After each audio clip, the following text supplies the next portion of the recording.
The war that reshaped 3 sectors had ended only 7 days earlier, and yet the halls of the Laneth Crown Citadel still trembled from the memory of battle. The vast chambers of silver stone and pulsing blue veins of energy held echoes of every clash that had taken place outside its walls.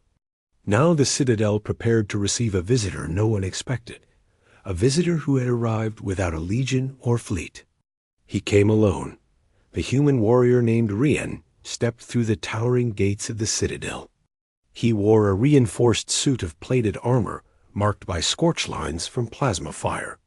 The Laneth guards stiffened at the sight of him, but did not reach for their weapons. The treaty demanded he be allowed to enter. Rian strode forward with the calm of someone who had crossed battlefields and believed none of them could match what lay ahead. The queen of the Laneth Empire had summoned him. Rian had fought in the final clash that forced the Laneth to surrender. He was the one who broke the shield of the last Laneth warcruiser with a single concentrated strike from a human gauntlet cannon. He had become a symbol among both sides, a figure whispered about in equal tones of fear and respect. The queen herself had requested his presence, and no one knew why. A Laneth attendant guided him through winding corridors until they reached the grand throne hall. The doors opened, and Rian stepped into a chamber vast enough to house a starship. Giant crystal columns rose toward a glowing ceiling. At the center stood a throne of radiant metal shaped like a winged crest. Upon that throne sat the Laneth queen. She was tall, with shimmering violet skin and diaphanous markings that shifted like flowing ink across her arms. Her eyes held a soft inner luminescence, and her bearing was regal without seeming harsh. She watched the human enter with a gaze neither hostile nor warm, simply intent. Rian approached with controlled steps. He stopped the required distance away. The hall fell silent, and the queen lifted a hand. "Human warrior Rian," she said, "you stand before me as the one who forced my empire to lay down its weapons." Her voice was smooth, yet layered with a faint echo that came from her species' unique vocal chambers. Rian bowed his head slightly. "I stand as a representative of my people," he said, "not as a conqueror, but as someone who wishes to secure the peace your envoys agreed to." The queen's eyes narrowed as though assessing the sincerity in those words. Several advisors around her glanced at each other, but said nothing. She studied Rian's battered armor, then leaned forward. "Your armor conceals your face," she said. "My court has only seen the visor and the flame patterns on its surface." She paused. "I wish to see the one who bested my commanders." Rian remained still. The request was bold, almost ceremonial, but not unreasonable. Yet the queen continued before he answered. "Take off your armor," she said. "Let me see the face of the human who changed the fate of 2 species." Whispers rippled across the hall. Some were shocked she had spoken so directly. Others wondered if it was an insult or a gesture of respect. Rian gave no hint of hesitation. He reached for the latches on his armored helm and lifted it. The hall grew still as he lowered the visor and pulled the helmet away. The queen's eyes widened. She had expected a hardened warrior with scars and grim lines, a fearsome visage shaped by violence. Instead, she saw a calm face, younger than she had imagined, steady but without cruelty. His expression carried a quiet strength that was not born of rage but of resolve. It stunned her. Rian stood tall, holding the helmet under his arm. His dark hair was flattened from the helm, and his eyes were sharp but tired. The light from the columns caught the faint silver sheen of his ocular augment and made it glow faintly. The queen rose from her throne. Her movement drew the attention of every advisor. Silence deepened as she descended the steps toward him. When she reached him, she circled slowly, examining the armor he still wore on the rest of his body. "Your face is not what I expected," she said. "I thought the human who shattered my fleets would appear more ruthless." Rian answered calmly. "War changes many things," he said. but it does not erase who we are underneath. The queen studied him for another moment. You speak as if you regret the destruction you caused, she said. Rian met her gaze. I regret that there was ever a need to fight at all, he said. But I do not regret saving my people. Her expression shifted. For the first time, there was something like understanding in her eyes. She stepped back and gestured toward a long curved table at the side of the hall. We have much to discuss, she said. The treaty is signed, but the future is unshaped. Rian followed her to the table. Laneth advisors moved aside as they approached.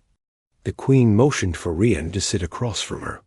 Once he did, she folded her hands and rested them on the surface. The Laneth do not admire defeat, she said. Yet, I find myself compelled to understand the species capable of producing warriors like you. Rian nodded. I am only one among many, he said. Humans are stronger together than alone. The queen considered this. Your unity is one reason the Laneth fell, she said. My commanders underestimated it. One advisor stepped forward with a glowing tablet and placed it between them. It showed star charts, trade routes, and contested sectors. The queen traced her finger across regions that had been ravaged by the conflict. These worlds require reconstruction, she said. The Laneth Empire will honor its promise to rebuild them.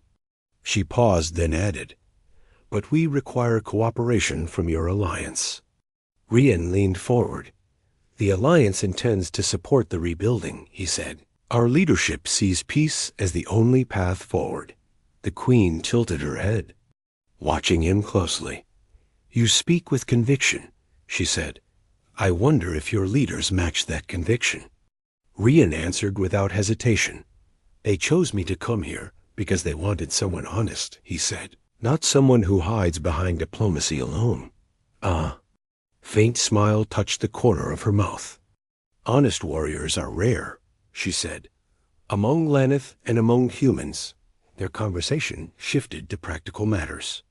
They discussed supply routes, reconstruction teams, and shared research. The tension in the room eased little by little. The queen listened carefully to each proposal Rian made. Advisors whispered notes and recorded details. Yet throughout the discussion, the queen kept stealing glances at Rian's now unhelmed face. She seemed puzzled each time, as if still attempting to reconcile his appearance with the image of the relentless human warrior her people had feared. After an hour, she called for a brief recess. Advisors filed out of the hall, leaving only a few guards. She turned toward Rian. I expect you are aware of the stories told about you within the Empire, she said. Rian shook his head. Slightly. I heard rumors, he said, but I never cared. Much for Thales, the queen crossed her arms. They say you destroyed an entire fleet by yourself, she said. They say you walked through fire to reach the last stronghold. She paused thoughtfully. They say you cannot be harmed. Rian exhaled slowly. Stories are not always truthful, he said. A fleet falls because many fight together, not because one person stands at the front.